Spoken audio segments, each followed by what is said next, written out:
Hello everyone, welcome to our channel Trading Mantras. आज हम बात करने वाले हैं यस बैंक के बारे में कि ये मार्केट के अंदर जो रैली आ रही है उसके अंदर सबसे ज़्यादा भागने वाले स्टॉक है यस बैंक। सब लोग पूछ रहे कि ये कहाँ तक जाएगा, कहाँ तक इसके लेवल्स निकलेंगे, कहाँ से अपन को बाई करना चाहिए और कहाँ से इसको सेल करना चाहिए।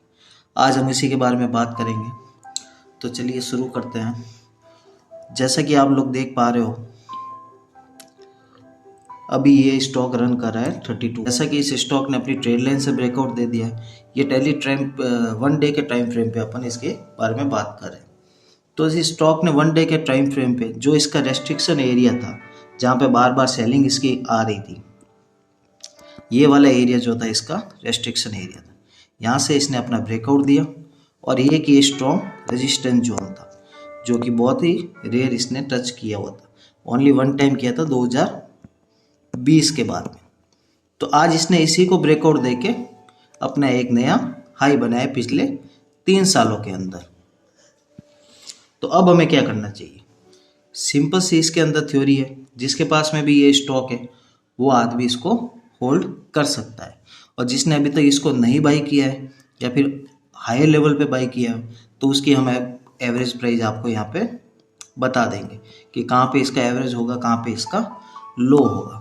तो सबसे पहले कोई स्टॉक के अगर मोमेंटम आता है तो उसके पीछे बहुत सारे रीजन होते हैं।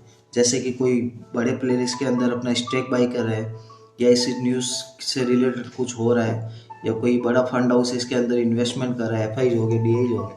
तो सारे लोगों का ध्यान में रखते हुए ही अपन को इसके अंदर इन्वेस्टमेंट करना है।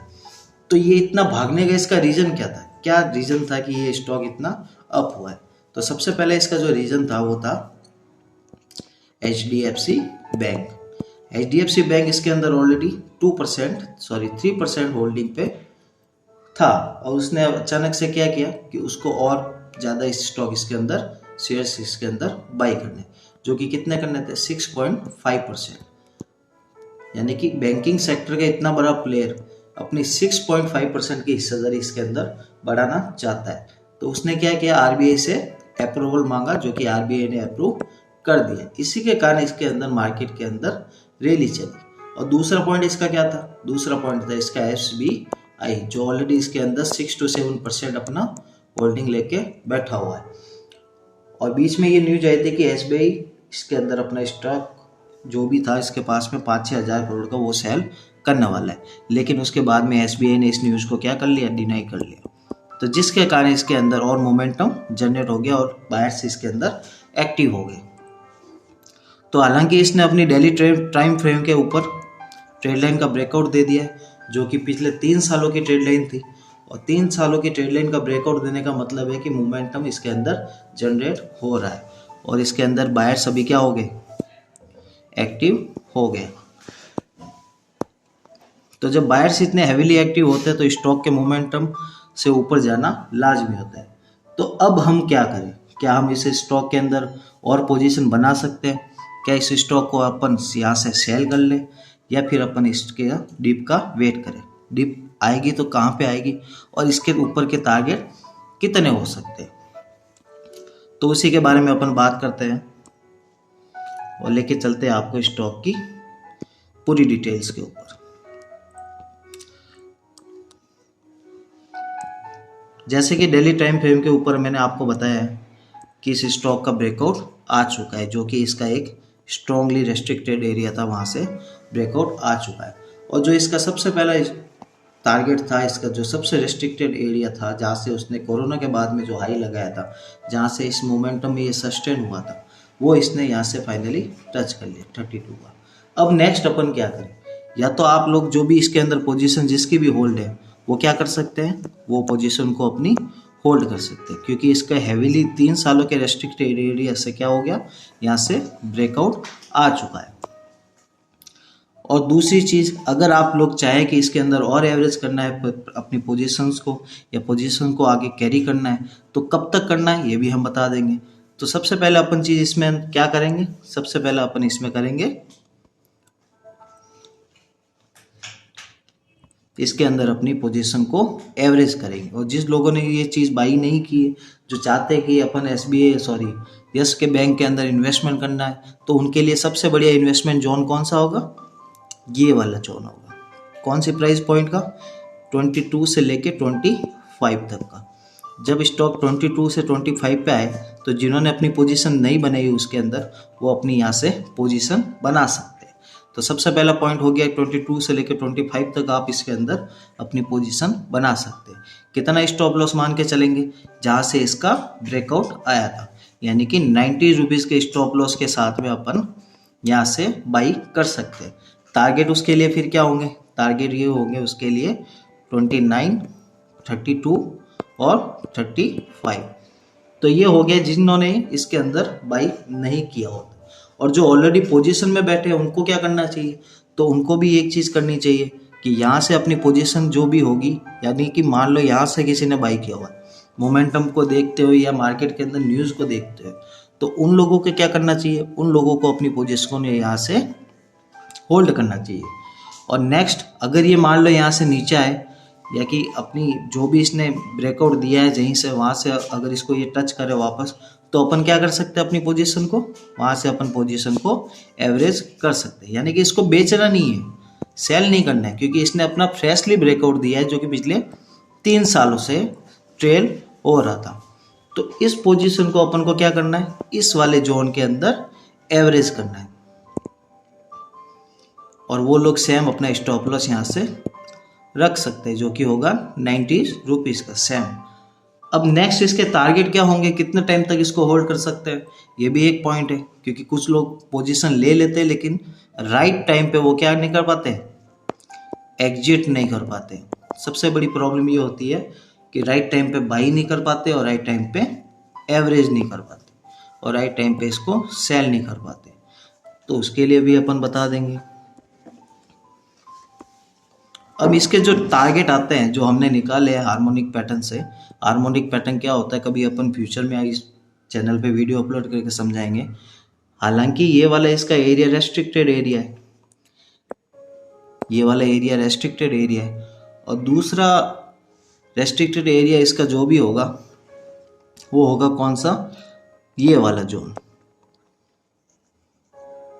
यानी कि 40 रुपीज़, 40 से लेके 41 तक। ये वाला जोन इसका रेस्ट्रिक्टेड जोन रहेगा जिसके अंदर आपको सेल कर लेना चाहिए। यानी कि ये अपना क्या होगा? टारगेट फर्स्ट होगा। जिन्होंने यहाँ से पोजीशन बनाई उनके लिए ये वाला टारगेट फर्स्ट होगा।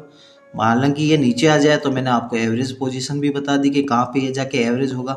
इसका मैंने स्टॉप लॉस भी बता दिया है, क्योंकि ये एक इसका रेस्ट्रिक्टेड एरिया है इसलिए ये स्टॉक यहाँ से सेलिंग दिखाया था और उसके बाद में ये फिर से रिकवर हो गया। तो पहला पॉइंट तो ये हो गया कि यहाँ से अपन को नीचे की तरफ एवरेज करना चाहिए और यहाँ से फिर अपना टारगेट अपन को क्या ले सकते हैं? 40 से लेके 42 का।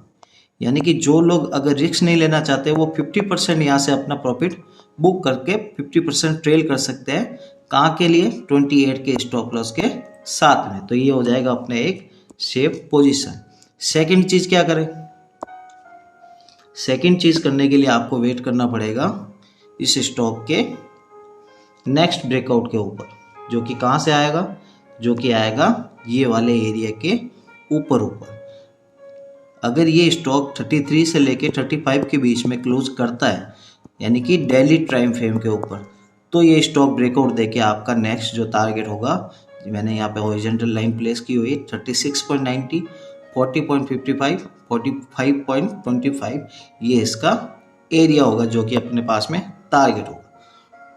और नेक्स्ट जो इसका टारगेट होगा टाइम पीरियड के अकॉर्डिंग, हालांकि ये टारगेट 2-4 दिनों में नहीं आएंगे। अगर मोमेंटम इसमें स्ट्रॉन्ग रहा तो ये 1 मंथ के अंदर या फिर 15 डेज के अंदर ये टारगेट अचीव हो जाएंगे। अगर इसका मोमेंटम स्ट्रॉन्ग नहीं हुआ, मान लो ये स्टॉक यहीं पे सस्टेन करने लग गया, यानी कि 1 महीना यहाँ पे सस्टेन करने लग गया, तो फिर इसके अंदर क्या होगा? इसके अंदर फिर ब्रेकआउट आएगा और ये स्टॉक अपने नए हाई की तरफ जाएगा जो पिछले 3 सालों से बना हुआ है। तो हैवीली जो अपन को जहाँ पे ऑलरेडी प्रॉफिट बुक कर लेना चाहिए, यानी कि एक प्राइस पॉइंट कौन सा आएगा जहाँ पे अपन को प्रॉफिट टोटली बुक कर लेना चाहिए। इसके अंदर लॉन्ग टर्म के अंदर स्टॉक में इन्वेस्टमेंट नहीं करने चाहिए, क्योंकि ये एक तो हाई वॉलेटिलिटी वाला स्टॉक है। इसके अंदर कभी भी प्रमोटर या फिर कुछ भी न्यूज़ बेस के ऊपर ये चल रहा है तो उसके कारण भी कुछ भी हो सकता है। मान लो SBI और इसके अंदर HDFC दोनों बैंकों की स्टेक है, वो कभी भी अपना प्रॉफिट बुक कर सकते हैं, क्योंकि बहुत बड़ी क्वांटिटी में बाई किया हुआ है। अगर मान लो उन्होंने यहाँ पे 20 रुपीज़ पे बाई किया हुआ है तो 50 रुपीज़ पे आके वो सेल कर लेंगे, क्योंकि ये एक पेनी स्टॉक है और पेनी स्टॉक के अंदर मोमेंटम हमेशा ट्रैपिंग वाला ही रहता है, क्योंकि बड़े प्लेयर्स इसके अंदर कभी भी सेलिंग करके जाते हैं और फंसता कौन है? रिटेलर फंसता है। तो आपको जो टारगेट लेना है इसका फाइनली 3 महीने से लेके 6 महीने के दौरान पे वो टारगेट होगा 52.50 का। यानी कि ये स्टॉक जैसी 50 से लेके 51 तक आए तब आपको इसको सेल आउट कर लेना है। अगर इसके यहाँ तक आने के बाद में भी ये येलो लाइन मैंने इसलिए ड्रॉ कर रखी है क्योंकि ये कौन सा सपोर्ट जोन है? ये स्ट्रॉन्ग रेजिस्टेंस जोन है। अगर स्टॉक यहाँ तक आए तो आपको यहाँ से अपना प्रॉफिट क्या कर लेना है? बुक कर लेना है। तो जैसे ही आप यहाँ पे प्रॉफिट बुक कर लोगे तो फिर आपको वेट करना है कि ये स्टॉक 53 के ऊपर अपना ब्रेकआउट दे दे। अगर ये 53 के ऊपर डेल 1 डे की टाइम फ्रेम के ऊपर क्लोज करता है तो फिर अपन नेक्स्ट इसके अंदर जाएंगे कि अपना टारगेट क्या हो सकता है। तो नेक्स्ट इसका जो टारगेट होगा आफ्टर 52 वो होगा 75 का, जो कि इसका कोरोना के बाद में ऑल टाइम हाई जो लगा हुआ है 87 का, वहां तक इसका ये हो जाएगा। तो अभी हमने आपको सब कुछ बता दिया कि स्टॉक कहाँ से मोमेंटम जनरेट करेगा, कहाँ तक जाएगा, कहाँ से अपन को डीप बाई करना है, क्या स्टॉप लॉस होगा, ये सारा हमने यस बैंक के अंदर बता दिया आपको। तो ऐसी वीडियो के लिए हमारे चैनल को सब्सक्राइब कीजिए, लाइक कीजिए और फॉलो कीजिए।